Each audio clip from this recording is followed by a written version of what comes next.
Hello दोस्तों, तो कैसे हैं आप लोग। आशा करता हूं कि आप लोग अच्छे होंगे और मन से पढ़ाई कर रहे होंगे। जैसा कि आप जानते हैं कि आपका एग्ज़ाम जून के फर्स्ट सप्ताह में होने वाला है या सेकंड सप्ताह में होगा, तो आप लोग अच्छे से तैयारी कर रहे होंगे। तो चलिए देखते हैं कि 4-5-6 सवाल हम लाए हैं। देखते हैं कि इस सवाल में क्या दिया हुआ है। तो इसमें दिया हुआ है कि साइन 15 अंश का मान क्या है। तो साइन 15 अंश का मान हम जानते हैं कि ज्ञात कर सकते हैं। जैसे कि हम साइन 15 को लिख सकते हैं साइन 60 माइनस 45। जब 60 में से अगर 45 को घटाएंगे तो 15 आ जाएगा। तो हम ये सूत्र भी जानते हैं कि साइन ए माइनस बी होता है साइन ए कास बी माइनस कास ए साइन बी। तो अगर इस सूत्र पे हम इसको ड्राइव करें तो हमारा साइन 15 अंश का मान ज्ञात हो जाएगा। तो इस प्रकार हम यहाँ पर ए बराबर 60 अंश और बी बराबर 45 अंश है।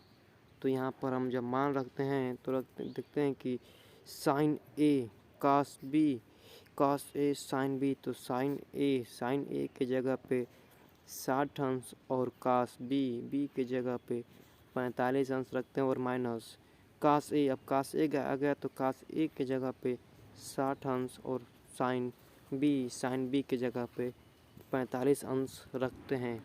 तो जैसा कि हम जानते हैं कि अगर इस पर हम मान को रखेंगे तो हमारा आएगा साइन 60 अंश का मान होता है करने में 3/2 और साइन कास 45 अंश का मान 1/में अंडर रूट 2 और कास 60 अंश का मान 1/2 और साइन 45 अंश का मान 1/√3। तो ये जो माइनस में लगा हुआ है और यहाँ पर माइनस लिखा हुआ है, तो जब हम इतने मान को हल करते हैं तो आता है कि कड़ी में 3/2 अंडर रूट 2। और जब इतने मान को हल करते हैं तो यहाँ पे आता है 1/2√2।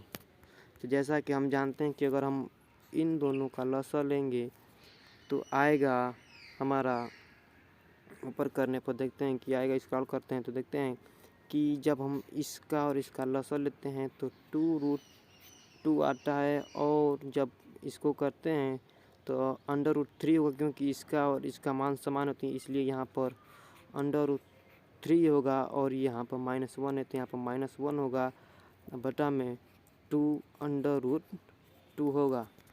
तो इस प्रकार हमारा आंसर करने में 3 - 1/2√2 आया। तो देखते हैं कि क्वेश्चन के किस पॉइंट में इसका आंसर दिया हुआ है। तो जब ऊपर आते हैं तो देखते हैं कि सेकेंड नंबर पे दिया हुआ है करने में 3 - 1/2√2। तो इस सवाल का आंसर हमारा करने में 3 - 1/2√2 आया। तो इस प्रकार बी राइट ऑप्शन होगा। तो कैसा लगा ये सवाल बताइएगा कमेंट सेक्शन में कि ये सवाल किस प्रकार का था। और ऐसा सवाल एग्ज़ाम में 1 या 2 ज़रूर आता है, इसलिए इसको अच्छे से प्रिपेयर करें। तो दोस्तों इस सवाल में दिया हुआ है कि ये हमारा नेक्स्ट सवाल है। इसमें दिया हुआ है कि 150 की ग्राहक का एक स्कूटर 108 किलोमीटर प्रति घंटा की एक समान चाल से गति कर रहा है, तो स्कूटर को 10 सेकंड में रोकने के लिए कितने बल की आवश्यकता होगी। तो हम जानते हैं कि इसमें दिया हुआ है m बराबर 150 kg और u का मान दिया हुआ है 108 किलोमीटर प्रति घंटा। तो हम जानते हैं कि जब कोई भी मान 1 किलोमीटर प्रति घंटा दिया हो या 2 किलोमीटर प्रति घंटा दिया हो, अगर उसमें हम 5/18 से गुणा करते हैं तो उसका मान मीटर प्रति सेकंड में आ जाता है। तो देखते हैं कि जब हम 108 में 5/18 का गुणा करते हैं तो मान आता है 30 मीटर प्रति सेकंड। तो इस पर हमारा u का मान 30 मीटर प्रति सेकंड आया और t का मान दिया हुआ है 10 सेकंड। तो हम जानते हैं कि जब कोई भी गाड़ी एक समान वेग से चलती है तो v का मान 0 होता है। तो इस प्रकार जब हम न्यूटन के गति की प्रथम समीकरण से हल करते हैं या नियम लगाते हैं तो सूत्र होता है v बराबर u प्लस a t। तो v का मान हम जानते हैं कि 0 दिया है और बराबर u का मान 30 है प्लस ए को हमें ज्ञात करना है, तो इसलिए ए इंटू टी का मान 10 दिया हुआ है।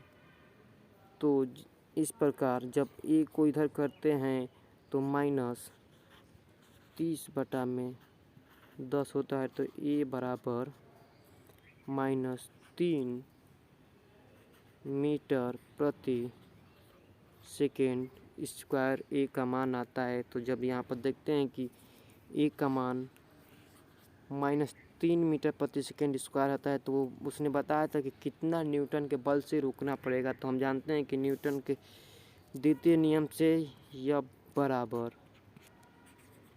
m इंटू ए होता है। तो हम जानते हैं कि जब बल दिया है, बल को ज्ञात करना है कितना बल लग रहा है, तो यह बराबर m बराबर दिया था 150 किलोग्राम, और हम ए का मान ज्ञात किए हैं -3। तो यहाँ पर -3 नहीं लिखते हैं क्योंकि तो ऋणात्मक नहीं होता है, इसलिए 3 इसमें मल्टीप्लाई करते हैं तो 15×3=45 450 न्यूटन का बल लगाना पड़ेगा। तो देखते हैं कि ऊपर क्या होता है। जब यहाँ पर आते हैं तो 450 न्यूटन ऑप्शन नंबर ए में दिया हुआ है, तो इसको रोकने के लिए 450 न्यूटन का बल लगाना पड़ेगा।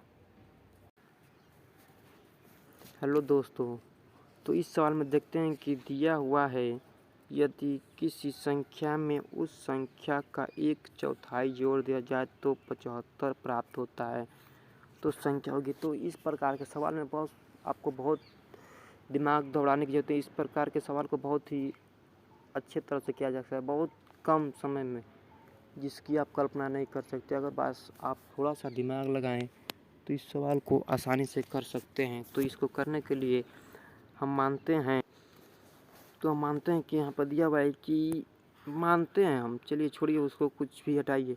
यहाँ पर दिया हुआ है ना कि यदि किसी संख्या में हम उस संख्या का 1/4 जोड़ते हैं तो 75 प्राप्त होता है। तो मानते हैं कि हम वो संख्या x है।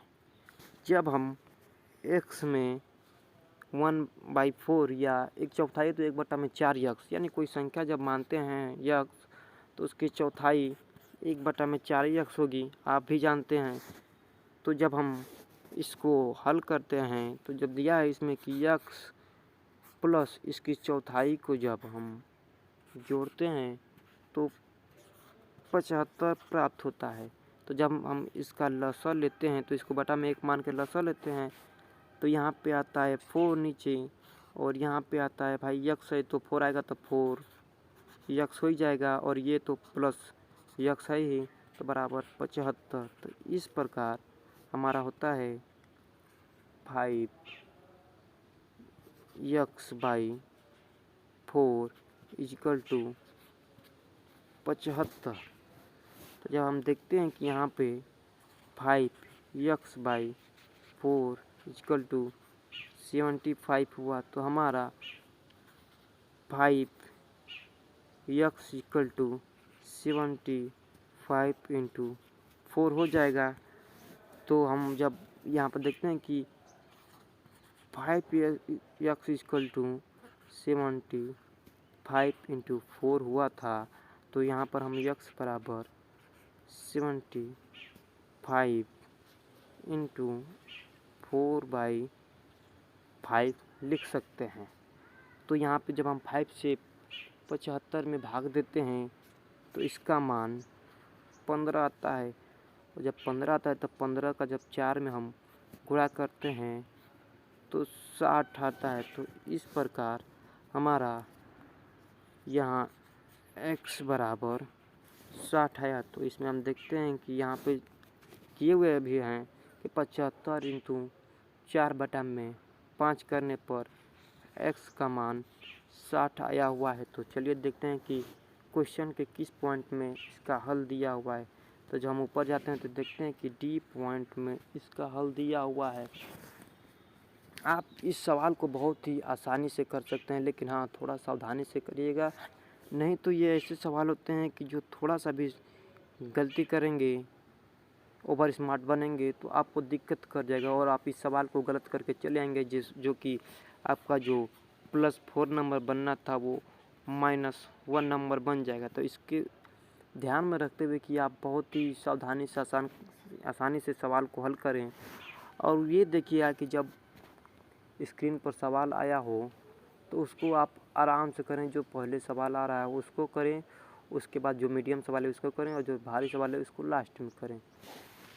वीडियो देखने के लिए धन्यवाद।